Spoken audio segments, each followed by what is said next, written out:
Today we will see how to use pivot table in the Microsoft Excel. So we have a data on genotypes, location, replication and Y values. So there are 21 genotypes are present in the data set. There are 4 location, 3 replications and we have the Y values.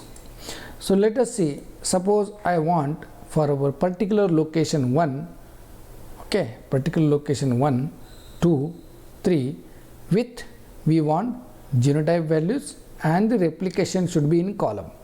So let us see. So first select the data, you can use the control shift down arrow and left arrow and right arrow. Then we have to go to insert, then pivot table. Now you see already we have selected. Otherwise you can do the same way, insert, go to insert, pivot table, select the data, then you want to next sheet or in the same sheet. If you want in existing sheet, you have to give the particular cell number such as I am giving here now, or you can take it new worksheet. So it is your choice whether you can take a new worksheet or existing worksheet. So at present I am taking existing worksheet. Now you can see there one table is formed. So I want first what? Location. So you can see there are 4 location arises. Then in each location I want genotypes. So I am taking genotypes. Then replication in the columns. Then I want Y in the my sum values.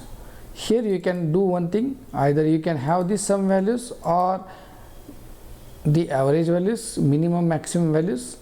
At present we are having the single value with respect to replication and the genotypes. So we have only sum value is enough for this present example.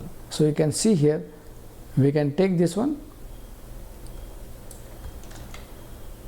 paste into another place. So you can write R1, R2, R3. So likewise we can have the separate data set for the each location we can using the pivot table. Okay, so how to do? Go to insert, pivot table, you will get the range, then existing or new worksheet. Once you got this, you will get such table.